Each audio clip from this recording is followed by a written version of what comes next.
Welcome to DeadBall TV, everybody. This is going to be my comprehensive preview of Asian World Cup qualifying Group B during the final window of round 3, which means we're going to know everybody who's going directly to the World Cup. We're going to know who's going through to round 4 in the next phase of qualifying, and we're going to know the two teams that are unfortunately eliminated from the 2026 World Cup. Before I get into my preview, I want to say I will be doing a live stream for the Iraq versus Jordan game in match day 10, 100%. I might be doing another Group B watch along.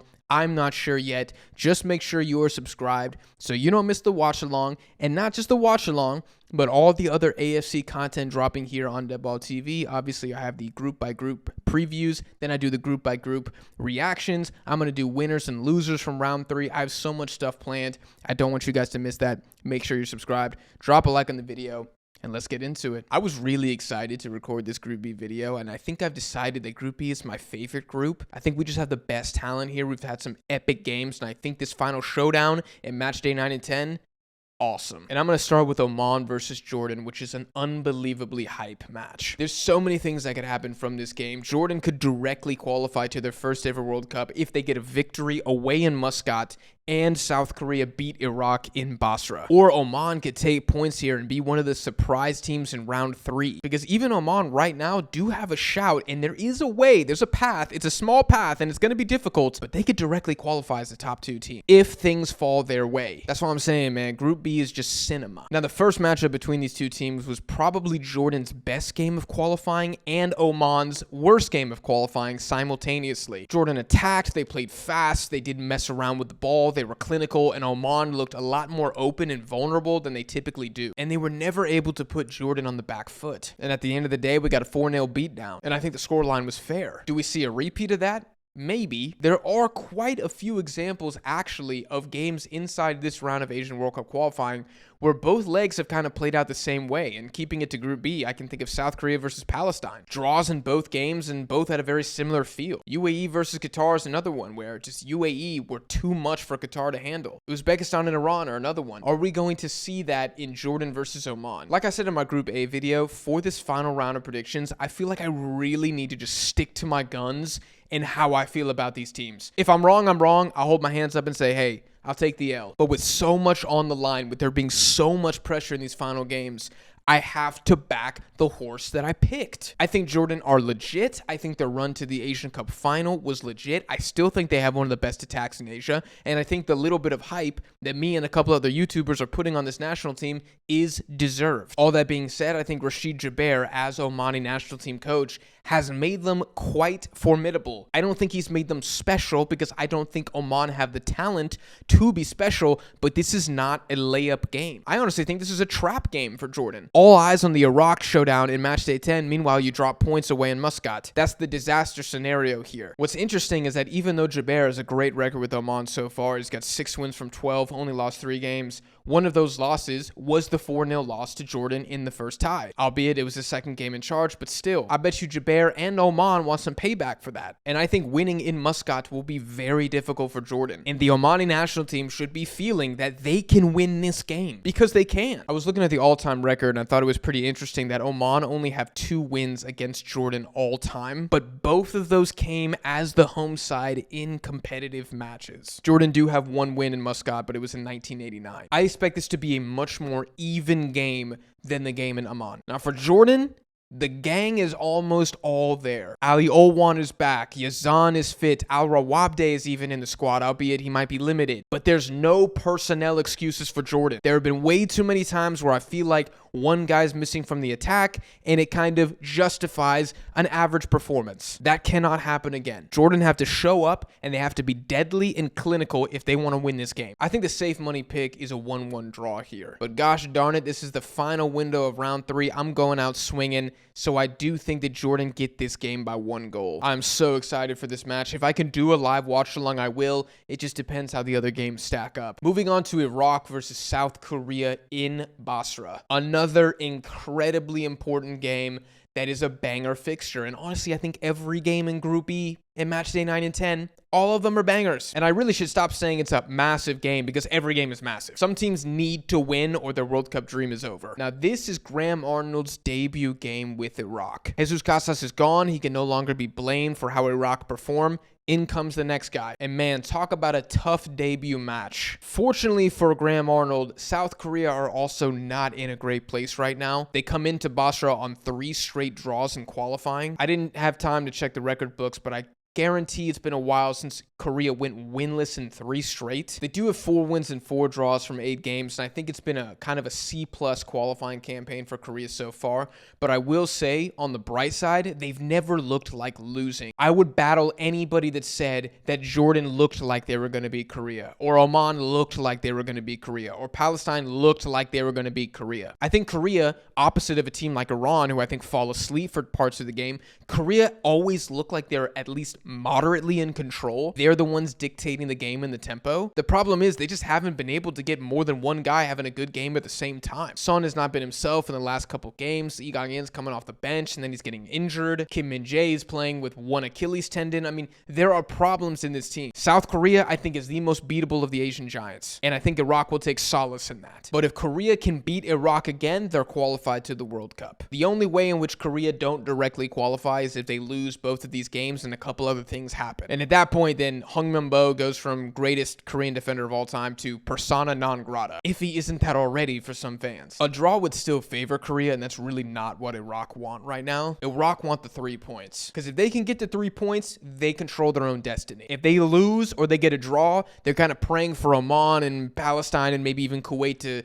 work a bit of magic for them. And then, of course, they have to get a result away in Jordan. I cannot wait for that game. I'm definitely going live for that one. Absolutely doing a live stream for Jordan versus Iraq. So hit subscribe. Now, the first game between these two sides, South Korea won 3-2 in South Korea. I thought it was a relatively safe game for the Koreans. They did score in the first half. Ayman Hussein has an incredible bicycle kick to level it 1-1. South Korea make a couple changes in the second half, and then they kind of see it through, even though Bayesh scores at the end. So my match preview, I will grant that South Korea have been uninspiring lately, especially in the draw against Oman. There was just nothing there, but I'm sticking to my thesis that Korea are still very, very good at controlling games. And even though they're going to be the visiting team in Iraq, I expect them to have more of the possession yet again. I mean, we are talking about Graham Arnold as Iraq manager after all. If anybody's expecting high-flowing attacking football, you are mistaken, my friend. Now, Iraq have a pretty bad record against South Korea all time. They've only beaten them twice. The Koreans have beaten them 10 times. And Iraq's only competitive win in the history of this fixture was at the 2007 Asian Cup when they beat Korea on penalties and went on to lift the trophy. Now, that being said, South Korea's never played Iraq in Basra. This is a different beast. South Korea are also going to be missing Kim Min-jae, which is a big hole in the defense. A Korean back line that really is not that impressive. Both of these teams have huge question marks in the starting 11, but Korea is the more talented team. I'll be honest, y'all, I kind of think this match is going to be ugly. And if we get a ton of goals here, I will be surprised. I'm kind of feeling a 0-0 draw. I just think that's going to be good enough for Arnold. But if a team wins here, I don't think it's Iraq. I actually think it is going to be South Korea. I don't know, man. The Basra performances so far just haven't been enough for me. I think if Jordan where nothing really happened, I think against Kuwait where they equalized at the last possible second. I think about the Oman match when Oman were the better team. Palestine, same thing. We haven't really seen that epic Basra showdown. Maybe Iraq are saving it for this game, and maybe they go out there and ball out on South Korea. I just don't think they do. Moving on to the next game, we have Kuwait versus Palestine in Kuwait City. Now, I promise you right now, nobody is more excited for this game, Kuwait versus Palestine, than me. I think this game is hype, man. In summary, both of these teams really need some points. I would argue that even a draw probably eliminates both of them, which I think is going to lead to a pretty nice game of footy. Not to mention that the last time Kuwait and Palestine played, it was a 2-2 draw, freaking shootout. Palestine were the better team, and I don't even think that's debatable, but they couldn't get it done because Palestine, as they usually do, misfired in front of goal 5 times. Now, Kuwait's one of those teams that's kind of sneaky, right? Everybody thought they were going to be the punching bag, myself included, but they've actually held their own in almost every single game, and I think their record with 5 draws speaks to that. The problem is they can't win games, and this is a must-win game, and it's at home. The prediction here is so freaking difficult. I would say there's an equal 33% chance that Kuwait win, that there's a draw, and that Palestine wins. If you're a betting man, I would not touch this game with a 12-foot pole. Now, for 2 reasons, I am going to pick Palestine as my predicted winner. I think they can get it done. Number one, I think they have a more talented 11 than Kuwait. Kuwait got a couple ballers, couple shooters up top. That's about it. In Kuwait's last game at Kuwait City, I thought that they looked pretty average against Oman when they lost 1-0. I'm not sure if Oman deserved to win that game. I just don't think Kuwait was incredible. Also, I think it's very important to mention that only one of these teams, guys, has won a game yet, and that's Palestine. Now, they've only won one, but if you look at the performances and you line them up next to each other, Palestine versus Kuwait, there is a strong argument that Palestine should have +2 wins on the record. For Kuwait, if you want to say they should have beat Oman, fine, but the point still stands. I think Palestine are the better team, and I think they have looked better. And because this is kind of show up or shut up time, I back them to win. But this is going to be a massive result if they can do so. And let me be very clear, Kuwait can do this. There was also that little side story that Antonio Pizzi had fled Kuwait, and then he came back, and now he's asking for like extra preparation time with the national team, but because of the cup that he wasn't able to get that, and there just seems like a little bit of outside noise right now that might be affecting Kuwaiti morale. I mean, if you're a Kuwait national team player and you think your coach fled the country, I mean, that's got to be in there subconsciously a little bit. I know I'm clutching at straws here, but I really do think this is an even matchup. But I am sticking to Palestine. And this makes me really sad because I've honestly grown to love both of these teams during qualifying, and I just hope that at least one of them makes it to round 4 because I want to keep watching them play. Moving on to the next game, we have South Korea versus Kuwait, this time in South Korea. Now, the first time these teams played each other, I think it was South Korea's best game of qualifying. I think the attack looked fluid. They were creating a ton of chances. I think they hit the crossbar once, maybe even twice. Scored a couple different types of goals in that game too. There was the towering header early on to make it 1-0. I think Junhobe scores from a long through ball through the middle of the field. Beautiful pass. I don't remember if it was Hwang In-bom or EJ Song, but somebody put it in. And then, of course, you had the penalty kick from Sung Kyo-min after some happy feet in the box. How many penalties has Kuwait conceded? I know they have one against Palestine, one against South Korea. That might be it. They cannot afford to concede a third here. Now, I think Kuwait still did pretty well considering they're playing South Korea and they barely made it to round 3 anyways. Like, it was a valiant effort, and I think Ali Daham's borderline Puskas nominee goal was probably my favorite goal of qualifying so far. If not that, maybe Yazan Al-Naimat's goal against Kuwait. That thing was crazy. We've had some bangers in Group B, man. I'm telling y'all. Smash the like button for Group B. This is the best group, hands down. Now, I said this before and I'll say it again. I think South Korea is a pretty bad matchup for Kuwait. One of South Korea's strengths offensively is aerial dominance, and I think the Kuwaiti center backs, while they are a little bit quicker and rather good at cutting out balls on the ground, they aren't that good in the air. We've seen this against Iraq. We've seen it against South Korea. I think we saw it against Palestine as well in their equalizer late. If you put in enough balls in the box, you're gonna create good opportunities. And the South Koreans, they're some big lads. They might be the tallest Asians on average. I have to look that up. I feel like it's either South Korea or China #1. Somebody let me know down below in the comments. The point is, it's not Kuwait. They're probably near the middle of the pack, if not lower. I mean, their team does not look that tall. Now, pretty much however the cookie crumbles, this is a must-win game for Kuwait, so they're gonna have to go for it. Even if they beat Palestine, that puts them on 9 points, and they'll still be beneath Oman, even if Jordan beats Oman. So what Kuwait needs is to beat Palestine in the first game, beat South Korea in the second game, have Oman lose twice, the first time to Jordan and the second time to Palestine. That would put Kuwait in 4th and see them to round 4, and holy crap, what a story. What a roller coaster that would be. Unfortunately, I think it's a very, very unlikely scenario that all of that stuff goes down, and because of Kuwait having to go out and play for it, on top of the fact that their defense is already kind of susceptible to goals, and so for the fact that Kuwait will have to play ball a little bit and they cannot play for a draw, I do not see any chance that they win this game. I think Kuwait will get a goal. I mean, they've gone scoreless in 2 of their last 4 away games, but I think due to circumstance, they can get one. A no Kim Min-jae South Korean back line with Joe looking like one of the worst goalkeepers in round 3. It's definitely possible, but I see only one outcome here, and that's a South Korean win. I'm thinking like a 3-1, something like that. Maybe the exact same scoreline again. I know I'm going a little bullish here, but I just cannot see South Korea laying another egg at home. If they end with 4 draws at home during qualifying, huge problems. But we probably won't see that matter until the World Cup. Moving on to our favorite 4 live stream here on DeadBall TV.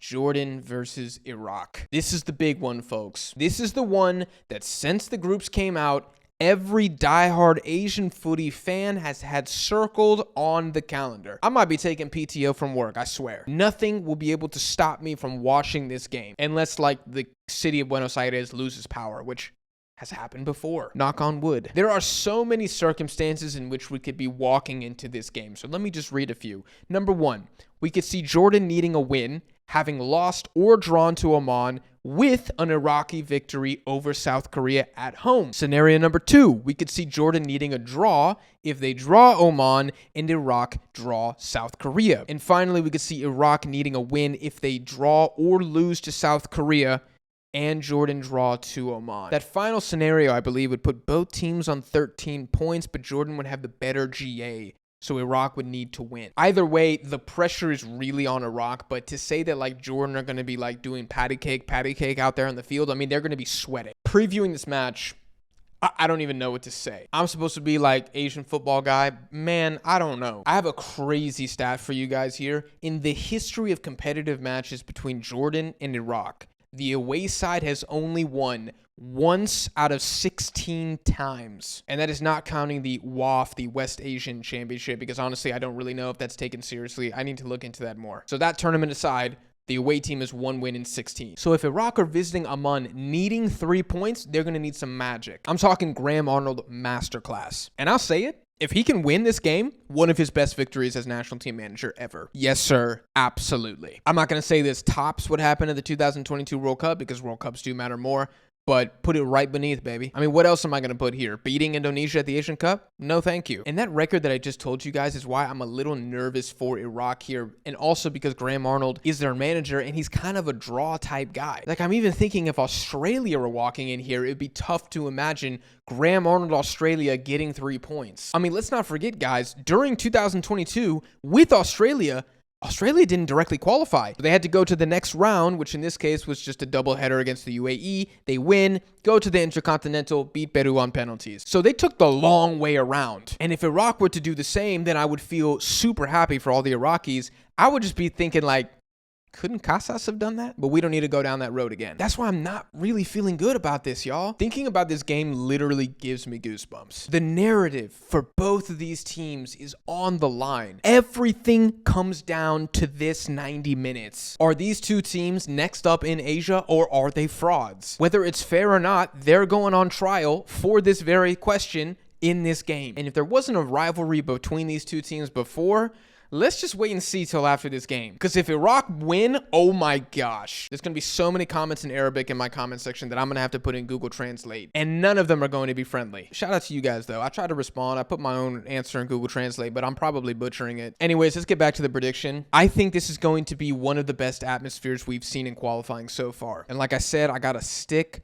to my guns, as scary as it is. And I think Jordan are going to win this game. And I think it's going to be a 2-1 or a 1-0. And honestly, the universe needs a winner here. I do not want to see another 0-0 draw. We need to know which one of these teams is better. I'm tired of wondering. And the Iraqis and the Jordanians, they're tired of wondering too. I think a draw is very possible at the same time. I'm just really trying to envision Graham Arnold winning this. Look, there's always a way in football, right? And as long as Iraq have Ayman Hussein, who's been unplayable for the last 2 years for Iraq, there's a goal to be had. I mean, he scored against Jordan at the Asian Cup. So they can do this. I hope no Iraqis are offended. I don't think that you guys are a bad national team or that Jordan's going to walk over you. I think this is going to be a bloody game. If I had my way, both of these teams are going to the World Cup, and I hope that I see them there. Moving on to our final game here, Palestine versus Oman. Now, this game is definitely going to be extremely important for Oman, and it might be very important for Palestine should they beat Kuwait. If they draw to Kuwait or they lose, then it's a meaningless game. In which case, Oman can literally just chill, and it does not matter what happens.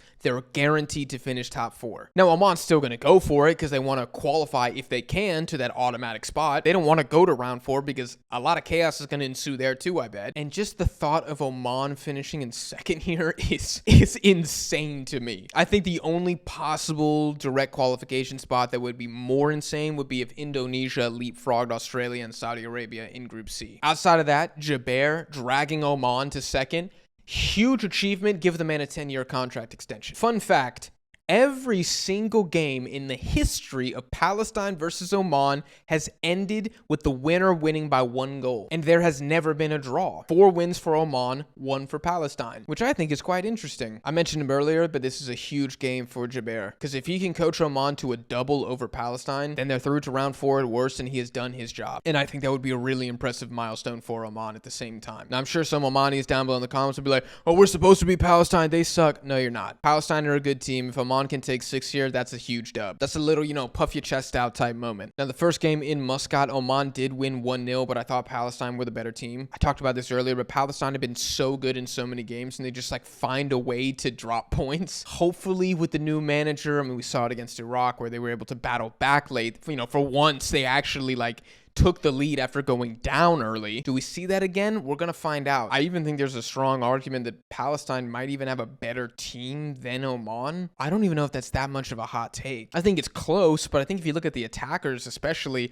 in the right back position, I do think Palestine are probably a little bit better. And there's a part of me that is just absolutely gutted, like I am for North Korea, that they're not able to play these games at home. And I just wonder, where would they be if they actually got legit home field advantage like these other teams? My predictions here, this one is really, really hard, because it kind of depends on what happens to Palestine. They might not even care. And if they don't care, then I think Oman wins. Probably a 2-1. If we only get 1 goal like we did in the first matchup, I will be surprised, because there should have been 3 goals in that game. And so I do think we will see 3 goals or more in round 2. If we're in the scenario where Oman need a draw and Palestine need the win to advance because they've already beat Kuwait, I think Palestine do it, man. Maybe I'm just drinking the Kool-Aid and I'm buying too much into what would be an amazing story, but I think they would beat Oman. If Oman win this game, it's their biggest win of qualifying so far. If you want to say the South Korea draw is a better result, fair, but this is a really challenging game for Jaber and his team. And there we have it, guys. Those are my predictions, kind of spicy predictions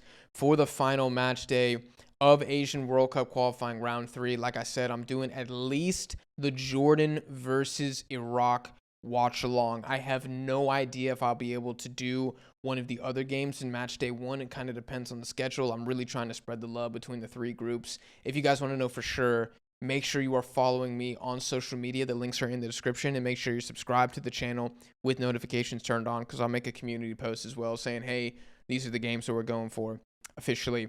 I hope you guys enjoyed. If there's anything that you want to disagree with me down below in the comments on my predictions, please let me know. If you enjoyed this video, make sure you drop it a like, and I hope you guys are back on the channel to consume all the other AFC content here dropping on DeadBall TV. I appreciate you guys for watching, and I'll see y'all in the next one.